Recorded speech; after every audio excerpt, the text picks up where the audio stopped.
Bien, y entonces es momento para hablar con Gabriel Sánchez Cini, con quien ya estuvo el año pasado con nosotros. ¿Cómo andas, Gabriel? ¿Qué tal, Matías? ¿Cómo estás? Gracias por la invitación otra vez. Bueno, Gabriel, ustedes saben, fue ministro de Educación de la provincia de Buenos Aires en la gestión anterior de María Eugenia Vidal, así que una persona que ha trabajado y mucho en temas de educación. Quiero hablar con vos, Gabriel, obviamente de educación, después vamos a hacer un poquito el trabajo y haciendo un poquito de historia. Saben que Gabriel, ahora vamos a hablar más adelante, va a presentar un nuevo libro, pero hay un primer libro que yo lo tengo, vos me lo dejaste, no sé si te acordás, Sí, que sí. se llama Educación 3.0, la batalla por el talento en Latinoamérica. ¿Estoy bien ahí? ¿Era así? Sí, señor. Sí, lo Bueno, sacamos en el 2014. 2014. Yo lo estuve repasando y hay algunas ideas profundas que yo estuve estudiando, para que veas, Gabriel.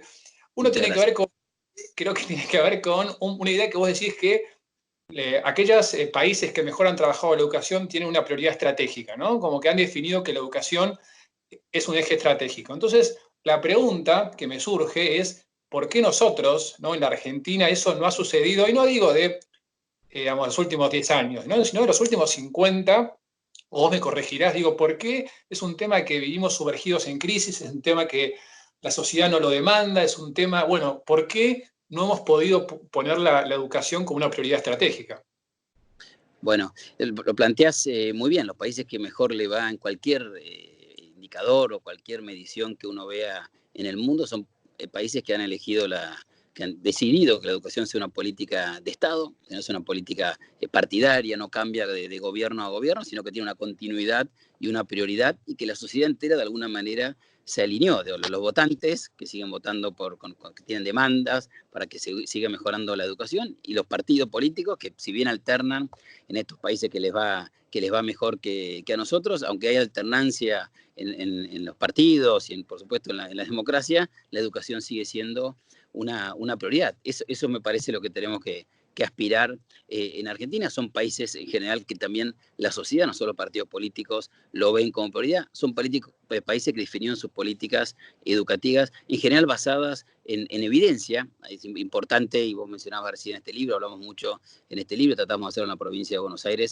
que realmente hacer políticas educativas basadas en evidencia, que se puedan enfocar en aquellos chicos que más lo necesitan, en aquellas cosas que más se necesitan mejorar. Eso es el denominador común que uno ve en los países que le va bien. Por supuesto que invierten en educación, invierten bien en educación, pero sobre todo tienen esta continuidad de políticas educativas y están enfocados también en aquellos alumnos que tienen más problemas o que vienen de familias de menores ingresos o que tienen más temas de vulnerabilidad que hacen más difícil la educación, porque también en América Latina los resultados de aprendizaje, que te va bien o te va mal, tienen mucho que ver también con los niveles de ingreso de la familia donde uno viene, y a veces la escuela no genera esa movilidad social que uno querría que todas las escuelas generaran. Sería más un tema entonces de sociedad que tal vez no terminamos, digamos, votando aquellos, o a veces no votamos, no conocemos la propuesta educativa, ¿no? Por lo que planteas, es una más demanda de la sociedad, ¿no? Me parece que al final lo mejor es que toda la sociedad demanda, por eso es tan importante hablar con todos los actores políticos, cuando uno está en una función de gobierno más todavía, es otra cosa que hablamos mucho en el libro, la importancia de generar consenso, la importancia de hablar con todos los actores políticos, por supuesto con una convicción, con unas ideas claras, digamos, ¿no? Se acerca a los diálogos siempre con algunas ideas o con algunas convicciones, con algunos planes, pero me parece que también cuando se está en educación hay que trabajar con otros sectores, hay que trabajar con otros partidos, hay que trabajar en el mundo legislativo, ejecutivo, hay que trabajar con las organizaciones gremiales. En los países que han definido que la educación es una política de Estado, eso pasa, y eso es lo que tenemos que hacer en Argentina y en las jurisdicciones, digamos, ¿no? Pues la educación en Argentina, como sabes vos, es una responsabilidad jurisdiccional de las 24 jurisdicciones, además de algunas políticas del Estado Nacional, ¿no? Bien, y otro punto que vos planteás en este libro, estamos hablando con Gabriel Sánchez Cini, quien fue hasta hace poco tiempo el ministro de Educación de la provincia de Buenos Aires, libro Educación 3.0, lo recomendamos a todos aquellos que están con ganas de investigar un poco y meterse en la educación, es el rol del maestro, ¿no? Como también una idea central importante. Y con tu experiencia, que sé que recorriste muchos maestros durante tu gestión y has conocido muchos maestros, más tu experiencia no solo en Argentina, sino en otras partes del mundo, si podemos pensar características que debería tener ese maestro, uno ya habla del maestro del futuro, ¿no? O sea, te diría, no sé, 2 o 3 características que vos digas, ¿qué debería tener ese maestro que vos imaginás necesario para esta educación de avanzada? Bueno, en primer lugar, lo más importante en la educación, en el sistema educativo, son los maestros. Me parece que además, esta cuarentena y esta pandemia va a revalorizar todavía más, me parece, el rol de la escuela, el rol del docente frente a los padres, frente a la sociedad, y me parece que eso es muy, muy positivo dentro de lo trágico y lo doloroso de esta pandemia y de tantos contagios. Es que en términos educativos, me parece que va a salir una escuela más revalorizada y un docente más revalorizado. Eso si uno quiere, lo más importante en cualquier nivel educativo, ¿no? Nivel inicial, nivel universitario, el maestro, el profesor, es lo más importante, y ahí hay que trabajar, por supuesto, en muchos ámbitos, que también lo cuento. Vos hablas siempre de Educación 3.0, este libro nuevo se llama Educación, lo que no nos cuentan, y ahí también hablamos mucho de la cantidad de políticas que nos impulsó María Eugenia a hacer en la provincia de Buenos Aires, que tenía que ver no solo con revalorizar ese rol de docente, sino también con fortalecer todo lo que tiene que ver con la capacitación docente, con la formación inicial, pero también con la formación continua, también con mejorar las condiciones de las escuelas, porque nosotros le pedimos a los docentes, mira ahora, ¿no? Los docentes están con mucho más trabajo, están en su casa con sus hijos, ayudando a otras personas a que puedan estudiar.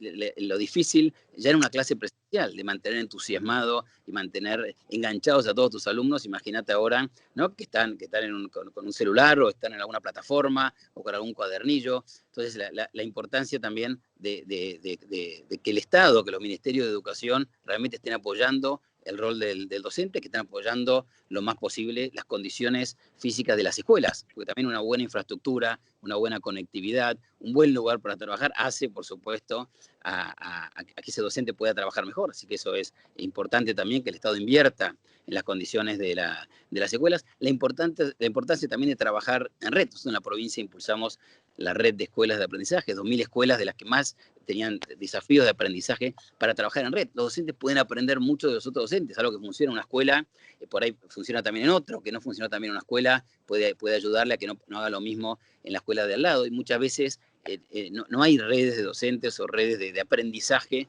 que también, porque el trabajo del docente a veces es muy demandante y no tiene tiempo para hacer otras cosas.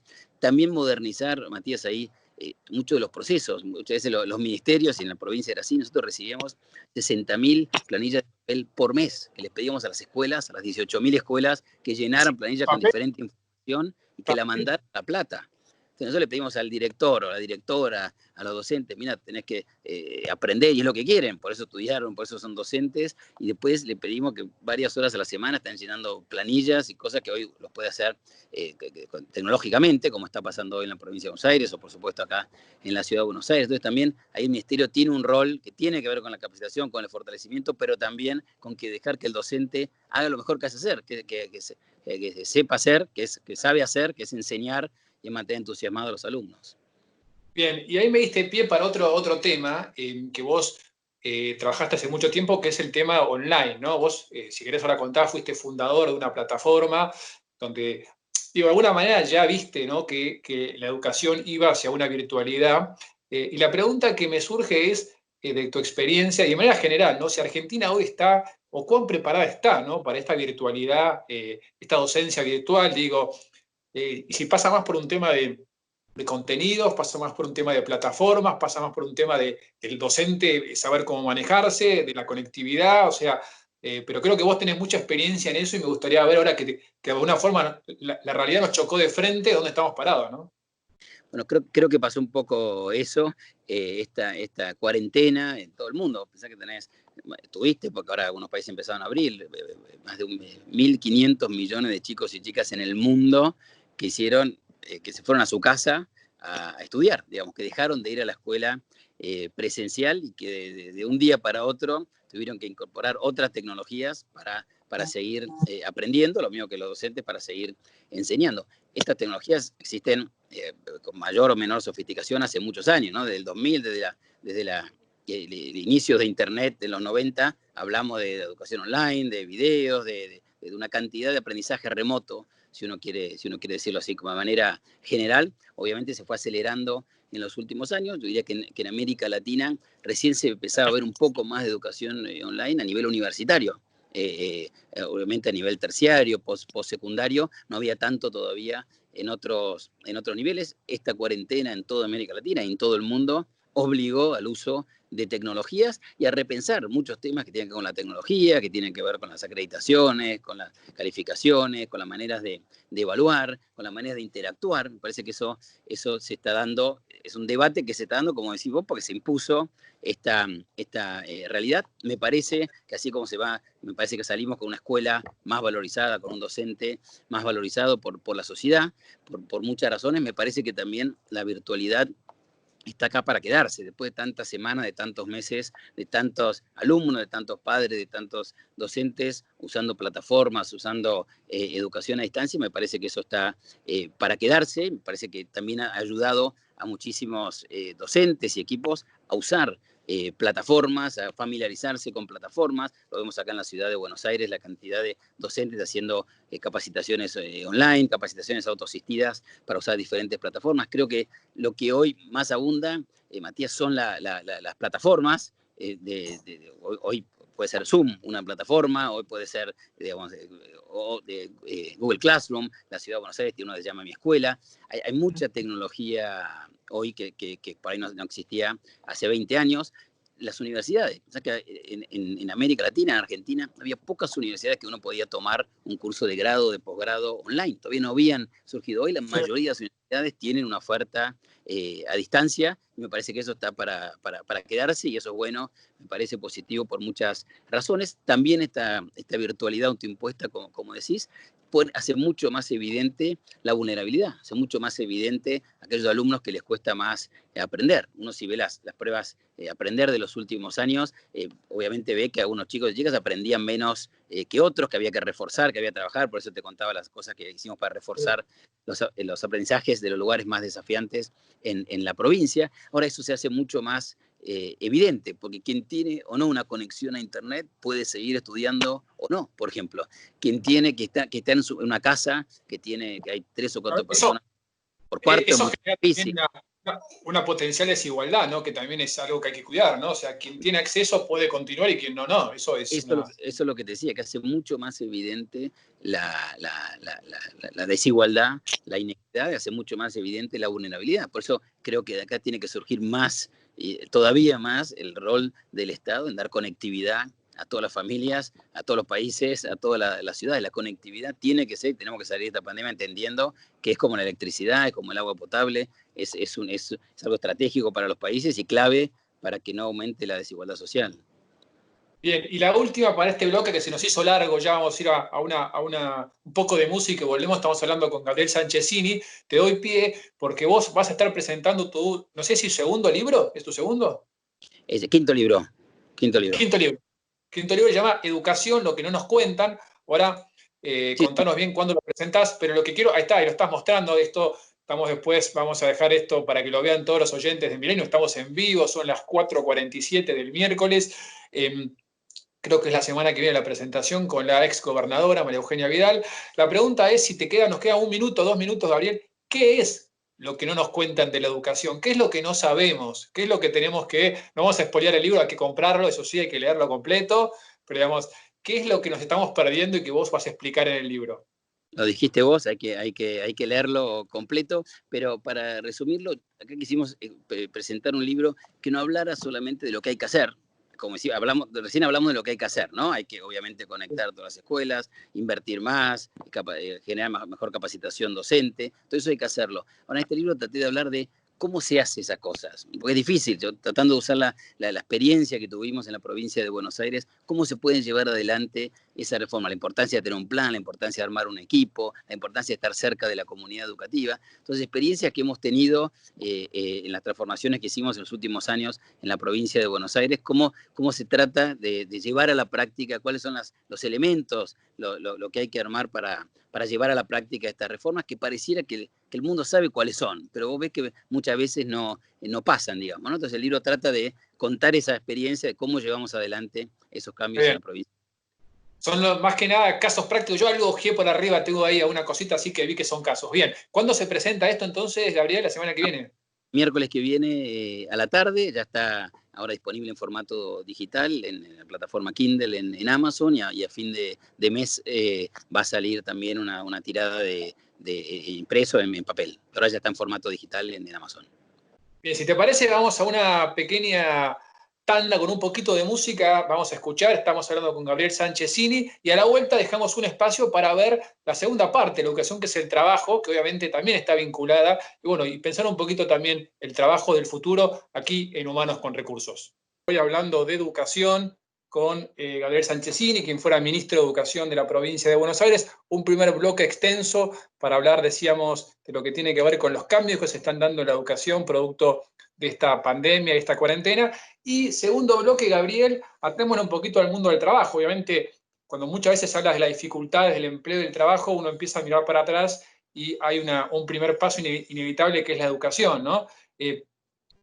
Vos tuviste también tu experiencia, me acuerdo, en el INET, o sea, eh, estudiando mucho el tema, y siempre hay una pregunta o una situación que, bueno, que es difícil de resolver, que tiene que ver con esa brecha, ¿no? Que existe entre decir, bueno, qué profesionales necesitamos, ¿no? O sea, cuáles son los más demandados, los perfiles tecnológicos o no, no solamente, también faltan enfermeros, y después los que sobran. Digo, esa brecha que existe estructural en nuestro país hace tiempo, ¿no? Donde sobran abogados, sobran psicólogos, economistas.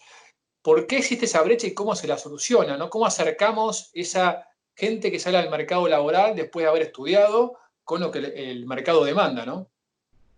Bueno, sí, ese es el gran desafío, no solo en Argentina, sino en todos los países del mundo, y creo que además esta cuarentena, esta pandemia va a potenciar o va a exponenciar muchos de estos desafíos, Matías, porque en muchos países también el teletrabajo, el trabajo en la casa, el crecimiento enorme del comercio electrónico va a cambiar. Mira, el otro día vi una estadística, hay más de 5 millones de nuevos consumidores de Mercado Libre este año desde la cuarentena. O la Cámara de Comercio Electrónico publicaba que el comercio electrónico creció 79% en todo el año pasado en Argentina.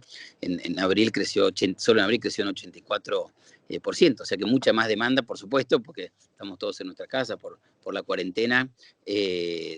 O sea, para citar un ejemplo de cómo están cambiando sectores, o la demanda en el sector logístico, y ni contar qué va a pasar con el mundo del turismo y el mundo de la gastronomía, que ahora obviamente está en un gran receso, y va a ser difícil que vaya, porque esto vamos a salir de a poquito y con mucha distancia, va a ser difícil que crezcan como estaban creciendo antes. Entonces, por un poco lo que planteas, todos estos cambios lo va acelerando. No hay una sola manera de mirarlo, porque al final uno quiere estudiar aquello, y lo hablamos varias veces con vos, y en tu programa anterior, me acuerdo, lo hablamos, que uno quiere estudiar lo que lo apasiona, lo que le entusiasma, lo que tiene ganas, lo que le hace feliz, Claro. además lo que lo ayuda a conseguir trabajo, pero no es que uno dice, bueno, estas son las oportunidades laborales, entonces yo estudio acá esto porque hay una oportunidad. No, la verdad que nosotros tenemos que potenciar en la secundaria que los chicos y las chicas terminen secundaria y sigan estudiando y entiendan cuál es su vocación y cuál es su pasión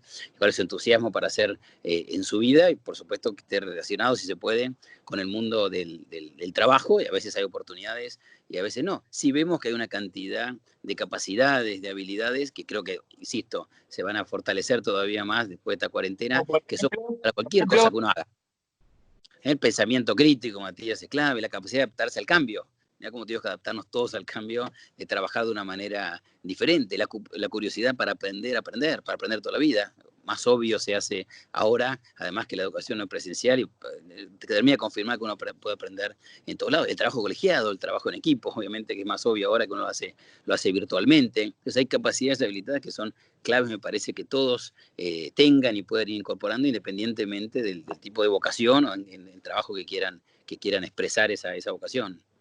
¿Y qué le decimos, Gabriel, en tu experiencia? Vamos a pensar dos personas, ¿no? Que vos seguís recorriendo las escuelas de la ciudad. ¿Qué le decimos a un estudiante de secundario en términos de esto, ¿no? ¿Dónde pone uno, estudiante secundario? Después me gustaría pensar un estudiante universitario, ¿no? Pero un estudiante de la secundaria, ¿qué le decimos en función de esto que hablábamos de qué demanda el mercado, sus comisiones? ¿Dónde tiene que poner foco? Si vos tuvieras que decir un mensaje, mira, lo agarrás ahí al costadito, ¿no? Estás mirando la bandera, lo agarrás, le decís, mira, ¿sabes qué? Concéntrate en esto. ¿En qué? Yo le diría que mirara bien qué le entusiasma, qué es eso, que trate de entender cuál es su vocación de trabajo, qué le entusiasma, qué lo hace feliz, para qué cosas es mejor o peor. Todos somos mejores para una cosa, para otra, todos tenemos ciertas habilidades con las cuales hemos crecido y otras no. Bueno, que vean también, a uno puede ser para temas comerciales, para escribir, para trabajar en la academia, para trabajar en una ONG, para hacer trabajo comunitario, para trabajar en la política, hacer una organización privada.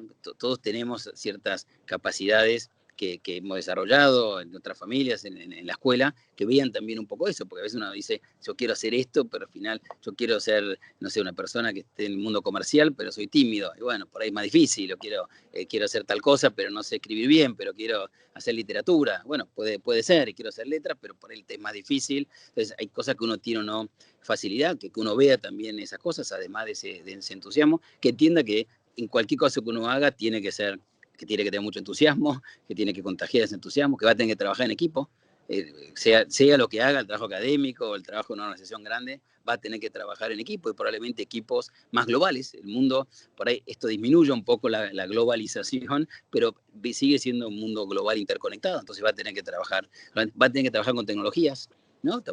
Y esto me parece que lo potencia todavía más, entonces que esas cosas las tenga siempre en su radar para seguir aprendiéndolas, que aprenda a aprender.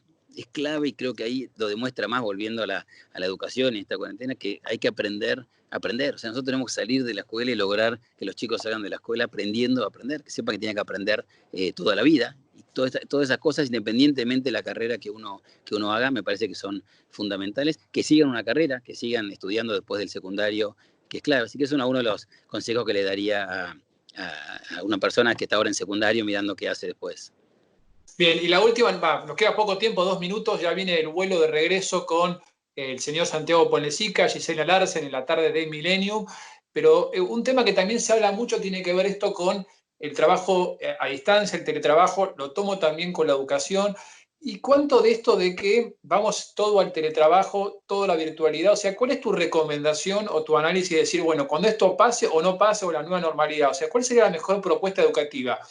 ¿Tiene que ser mitad virtual físico, más virtual porque nos dimos cuenta? O sea, ¿hay alguna recomendación a un mix? ¿Es una mezcla de las dos por partes iguales? ¿Cómo lo pensás vos? Bueno, me parece que no hay una fórmula fija. Me parece que la virtualidad que ha crecido en estos meses, como decíamos antes, se va a quedar, sobre todo para niveles educativos mayores, digamos, ¿no? Para personas que están en secundaria, universidad. Me parece que la virtualidad está para quedarse, y me parece que vamos a convivir mucho más con la educación remota de lo que convivíamos antes. Me parece que eso va a pasar. No hay una fórmula, cada país irá viendo, inclusive cada escuela irá viendo, pero me parece que no hay una forma. Creo que el teletrabajo, el trabajo en la oficina, al menos unos días a la semana, me parece que se va a quedar. Yo creo que no vamos a una nueva normalidad en que todo es virtual, porque trabajar en equipo es clave. Muchas veces para una idea se nos ocurre, pues nos cruzamos en un pasillo, Matías, sea en la escuela o sea en una oficina, digamos, ¿no? Entonces muchas veces este autor Johnson decían que gran parte de las invenciones de la revolución industrial era porque se había había el café en las cafeterías, entonces alguna gente se juntaba y pensaba ideas nuevas, y eso sigue pasando hoy. Entonces yo no veo un mundo totalmente virtual, sí creo que va a haber más virtualidad, y creo que va a haber una combinación mayor entre presencialidad y teletrabajo, ¿no? Bien, bueno, ya vamos a repetir entonces, Gabriel, ese café cuando podamos físicamente volver. Hasta ahora es una conversación telefónica. Entonces, Gabriel Sanchezini, ex ministro de Educación de la provincia de Buenos Aires, durante la gestión de María Eugenia Vidal. ¿Cuándo presentás el libro? Entonces, recordamos la semana que viene. Presento, sí, la semana que viene, el miércoles a la tarde, Educación, lo que no nos cuentan, que está ya en formato digital, en Kindle, y en Amazon, y al fin de mes sale ya de formato papel. Bien, perfecto. Bueno, ahí está pasado entonces. Tuvimos nuestro espacio en Humanos con Recursos todos los miércoles, hablando un poquito de educación, como decimos al inicio, uno de los ejes centrales en esta pandemia: educación, trabajo, salud, ese triángulo, ¿no? Que de alguna forma se ha reformulado, que vaya uno a saber dónde termina. Seguramente no termine en el mismo lugar que antes, y ojalá que sea para progresar. Bueno, agradecemos, Gabriel, gracias por acompañarnos Gracias. de manera, una agenda apretada, pero lo logramos. Gracias. Y nosotros hasta acá llegamos, nos despedimos, como decíamos antes, damos paso al vuelo de regreso en FM Milenio. El señor Santiago Ponlecica y Gisela Arsen quedan en compañía de ellos. Chau, hasta el miércoles que viene.